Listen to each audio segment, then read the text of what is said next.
into a clip that you probably saw talking about the Super Bowl recently. Everybody's reaction to that guy who put down $33,000 in the Seahawks winning proves to me that the gambling companies already won because everybody doesn't understand what the stakes of gambling are in the United States right now.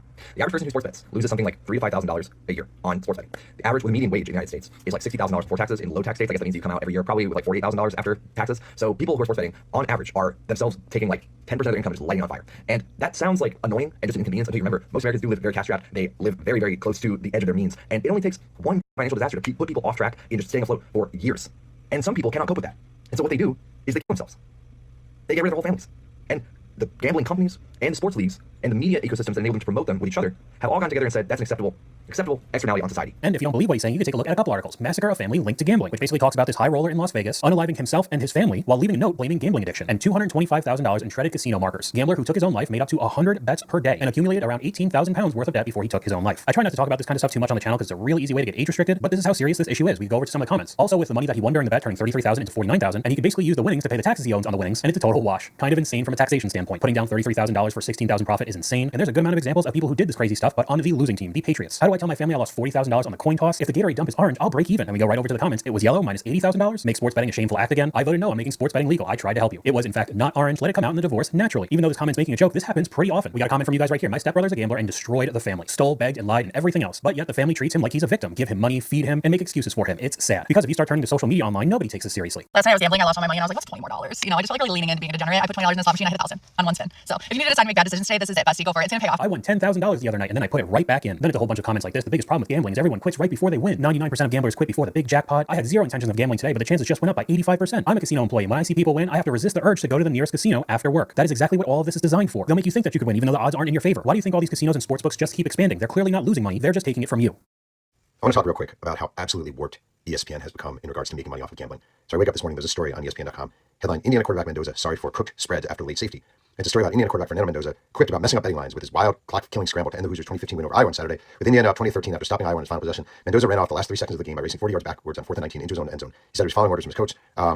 Mendoza explained, and they said, I know I really cooked people's spreads. My apologies out to them. And it's a story about this kid who said something about gambling, and it's almost like the story's about how kind of weird and crazy it is that he was kind of joking if you think about it. The next paragraph of the story, ESPN.com story, Indiana closed at an 8.5 point spread, point favorite at ESPN Bet. But those final 2 points could have affected wagers on alternate spreads. Basically, the entire point of the article for ESPN was to advertise their betting site, along with the culture now being so ingrained in sports in general that an active player in the game is now thinking about spreads on the field. Are you kidding me? My dad is a felon, went to federal prison for a year, and hasn't been able to vote since 1992 because he was a sports bookie in the 80s. Federal prison, he's a felon. And now they promote it everywhere. But has his felony been reversed? Nope. As long as all of these companies can make an absolute ton off of you, now it's illegal. Why are LeBron and KD doing ads for DraftKings too? How much money do they really need? We'll be talking about that a little bit later. It's discussing the impact of young people is especially tragic. We got another comment from you guys right here. Being addicted to gambling is like having a strong drug addiction. You'll lie and steal and put yourself into massive debt just to gamble. And we got a story of somebody going through that right here. I gambled my 401k retirement plan. My name is Kyle. I'm a compulsive gambler, and this is day 5 without touching it. Quick little story time. So this was maybe 2022, a couple years ago. I was like 23, 24 years old, and I had a 401k from one of my old jobs. I had no idea what it really was. All I know is my parents always told me, Kyle, don't touch that shit unless you're 65 plus, right? But with this addiction, that just goes through one ear and out the other, okay? I really needed money. I needed money bad, and that was the only thing to resort to. So I ended up pulling out the whole $7,000. It got penalized like crazy, and once I received the money, I was like, okay, this is awesome. Not gonna touch it. I needed it. I needed to live off of it because I was going through transitions between 2 different jobs, so I definitely needed the income. And I just took one trip to the casino, man. That's all it took, and I won about like $3,000. I was like, dude, this is awesome. You know, I got 5 figures now in my account, over 10K. And that's legitimately all the casino need to have happen. Somebody down on their luck basically going all in and winning will virtually guarantee you a gambler for life. We can take a look at the second half of this clip, even though you probably know where this is going. So the next day, I go back. I lose a little. I lost what I won originally. It's like, well, I got to get back to that 10K so I can, stop. It doesn't work like that. The 7 went down to 5. The 5 went down to 4. The 4 went down to 2. And at that point, I'm like, Jesus Christ, I got to get $8,000 back now. I mean, I got enough ammo to do it. I got to lock in, Didn't happen, obviously. Lost the whole thing. So the next couple months, man, was rough. I literally had to borrow money and self-ban from every casino in the United States. And even if this story went the other way and he kept doubling it and got $50,000 or even $100,000 from the original $7,000, he would just keep putting it in until he eventually lost it all. Going back to that comment earlier about LeBron and KD advertising FanDuel, saying how much money do you really need? And I think this next clip is a perfect example. I love wheeling this out. Michael Jordan, one of the best athletes to ever live, making almost 9 figures throughout his NBA career, let alone the Jordan brand. You could add on the Charlotte Hornets and other investments, still had a heavy gambling problem. Do you have a gambling problem? No, I enjoy it. It's a hobby. If I had a problem, I'd be starving. I'd be hawking this watch, my championship rings. I would sell my house. I would do this. My wife would left me on. She'd be starving. My kids would be starving. I do not have a problem. I enjoy gambling. We'll go right over to the comments. Bro had the addict shades on. People freaked out about him gambling $50,000 when he was worth $50 million at the time. But my thought process is, why are you gambling in the first place? Isn't the whole point to make more money? How much more do you need if you were currently worth $50 million and it going up and up basically by the month? And if you search this up, some of the numbers are crazy. Now, the total gambling losses are unknown, but reported high stakes incidents include a $1.25 million golf debt, a rumored $5 million single night casino loss, which would have been 10% of what he was worth in that comment there, and a 36-hour $900,000 card game. And we got another comment from you guys right here. Getting a gambling ad while watching this video summarizes the problem nicely. I know that these advertising companies are just searching for keywords to run their ads. They don't actually watch the videos of people condemning what they do. So even though I'm showing you all the horror stories in this video, you're probably still going to see gambling ads. I mean, we can even take a look at one of them right here. $10 turned into over $27,000 because of fair play. This 6-leg parlay rested on an Emeka Egbuka anytime touchdown, but he got hurt in the first half of today's game. So fair play activated this bet, graded as a win, and $10 turns into $27,800 and change. But it's very interesting here that the creator turned off comments, because I've seen this type of advertising all over social media, all over TV. I put in $100 and this insane parlay got me hundreds of thousands, millions of dollars. And no matter how ridiculous it sounds, it still entices some people to place bets. But now it's been taken to the next level. It's not just sports betting. We're going over to the casinos. You can bet on everything now. So my current event is going to be Kalshi. Do you guys know what predictive markets are? So for the listeners out there who don't know what predictive markets are, basically What's a poly market? just like think of Kalshi as like the Wall Street meets DraftKings and democracy as a sport. You can take bets on like what will Donald Trump say in the Rose Garden speech today at 2 p.m. And I have seen those. Russia, China, new scum. But the problem with this is China. CNN's partnering with Kalshi. So you can imagine you already have insider trading. You already you basically incentivizing reporters to like produce a bias report to make these predictions come true. It's like a self-fulfilling prophecy because money is involved now. Gotcha. Like CNN So we're betting on propaganda now. Yeah.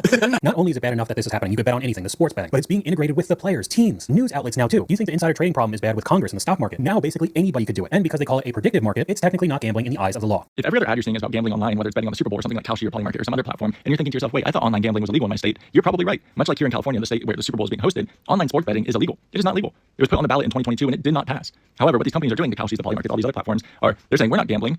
What we're doing is called prediction markets. So you're not gambling, you're investing in a predicted outcome, which in so many words just means you're gambling. But that's how these companies skirt around the law. Because if they said that they were an online sports book, they would not be able to operate in California. But since they're an online prediction market where you're investing in a predicted outcome, technically it's legal, even though it's online sports gambling, which is technically illegal. But it's just a giant technicality that they're getting away on, and I think it's predatory. And I hate that everything is gambling. Gambling's ruined sports, ruined lives, and will ruin our economy. I blocked Kalshi, but I'm still getting the ads. It's become so bad that I assumed this was an ad for one of them. That also brings in another issue on social media recently. The gorilla ads now undisclosed. People just make it seem like they're telling a story. You know, the job market's so bad. I'm having a real tough time landing positions, so I'm using this app to help me fill out applications. And at the end of the day, it was an ad the whole time. Same thing with the gambling. And you don't think these companies like Kalshi or Polymarket are just as shady as all of the other sports books? We could take a look at an example right here.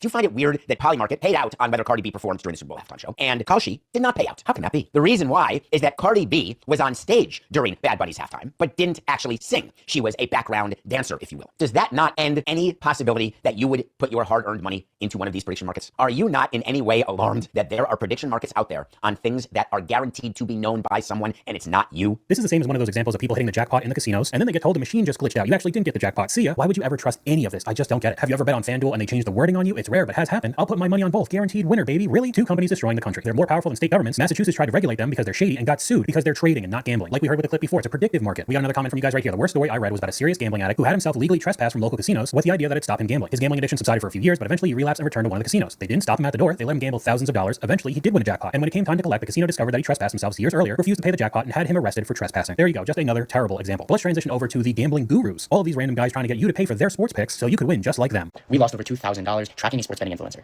I'm Nick, and welcome back to Sharp or Not, the series where we bring transparency to the sports betting industry for the first time. This is day 7 of tracking Daily Wager, who has 15,000 followers on TikTok and charges $79 a week. Yesterday, June 30th, Daily Wager goes 2 for 4, losing us $431. The biggest loss comes from the Yankees moneyline, which is a 6-unit play, and they barely lose to the Blue Jays 5-4. This marks the end of the week, and we are down more than $2,100. Not the best week ever. Now I think that this is a great idea to put up on social media just to try to warn people of what could happen to them as well. We tracked 30 sports betting influencers over the past 30 days, and these are the top things we learned. 1. A lot of sports betting influencers will exaggerate what they got the line at, making it impossible for you to actually tail them 100%. 2. It's really just a toss-up. Half of the influencers we subscribed to ended up losing, and exactly half ended up winning, bringing us around net even in the past month. And 3. Top sportsbooks often partner with losing influencers to create a cycle of profit, where you, the subscriber, then copies those losing bets, making the big sportsbooks even more money. So not surprising, all of these gambling gurus and sportsbooks don't like this type of content too much. So unfortunately, these types of pages are getting silenced. We got reported by a sports betting influencer. So as you guys may have seen, we stopped tracking one of the bettors that we were tailing this week. Our video tracking them and their huge loss on night 1 got reported multiple times and taken down. On top of that, we got kicked out of their premium group and can't see any other plays. Our entire account also got reported, and we were told if we had one more strike, then our whole account will be banned. It's an unfortunate reality that we can't compete with these larger accounts bullying around the small guys, but we'll continue to track what we can and give you guys the best analytics possible. Thanks again, and sorry for the situation. We could go over to the comments. Getting reported means you're doing something right. Clearly, whoever tried to get you banned isn't very good or transparent. There was a lot of comments saying it was this person dorm room. I don't know who that is, but just another example of why you shouldn't trust anything that has to do with gambling. Another comment here, someone who lives in Las Vegas where gambling is around every corner, grocery stores, gas stations, restaurants, etc. It's insane how few people understand the math and statistics behind casino games. And if they did, they wouldn't be gambling for any other reason than paid entertainment. The house always wins. Like I said earlier, you only see these casinos and sports books expanding. That clearly means they're making money. And when it comes to social media influencers and how much control they have over young kids, it's not surprising that this problem has only gotten worse. But do you think that, like, even when you're off stream, you're firing, do you ever get worried, like, I might be addicted to this? So it's not like we're addicted to gambling. When you really look at it, you're either on a heater and you can't stop and you're winning, or you're losing and you're due, so you have to gamble more. So like you kind of have to be gambling. It's not like you're addicted to it. And this specific guy's entire audience is basically a bunch of kids. Nice. Here we got another one. A comment from you guys. Lost Man Jack went to jail, then rehab, just got out, and is already back to gambling. Bro, yo, no, dude. Oh my, bro, I'm about to freak the out, dude. I'm never doing this again, dude. I'm never doing this again, dude. The break my computer, bro. This is some bullshit, bro. I'm about to freak the out, bro. Nah, dude, these little tips, bro. F yourself, dude. You, I'm done, dude. You give me like a $15, $20 tips. What y'all doing, dude? Hey, you're lost, dude. You're lost.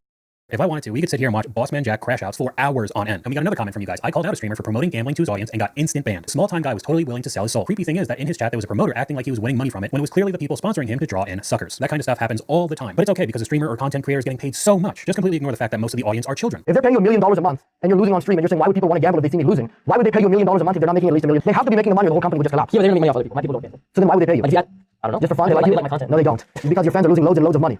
But it's okay in the eyes of these types of streamers because they're making a ton. I'm just gonna act dumb, ignorant. You know, my fans aren't losing money. I'm just getting paid for no reason. Sure, man. But I think I got my point across in this video, so we'll finish off with this clip. If I see a celebrity in a gambling ad, it's over. If I like you, you just lost me. You've lost any sort of like respect or enjoyment I would have ever had from any of the things that you've made. Like Kevin Hart. There was a time in my life where I actually thought, oh man, Kevin Hart, he was kind of a funny guy. You know, I like him. Nowadays, get the fuck out of my face. I don't want to do a parlay. I don't want to play roulette on my phone. Leave me alone. Blake Griffin. There was a point where I was like a Clippers fan. I thought the whole saga of him and like Donald Sterling, like that period of the Clippers was pretty cool. Nowadays, hop the off. And it extends to like internet celebrities too, dude. When I see like a content creator I like and they start promoting some weird, I gotta be like, it's over. Unsubscribed, bro. Get out of my face with that. Why is LeBron an active athlete doing DraftKings ads and having his own parlays you could tail? Kevin Hart, LeBron James, Jamie Foxx, Charles Barkley, JB Smoove, Drewski, Gronk, Payne Manning, Vince Vaughn. I mean, there's way more than just that. Can I just not see gambling? Every site, every media, every space we exist in is now full of gambling, and it's disgusting and weird. Make gambling a fringe thing again. I'm just as tired seeing it everywhere as well. But that's all I got for you guys today. Let me know what you guys think in the comments down below. YouTube thinks you like this video popping up on screen.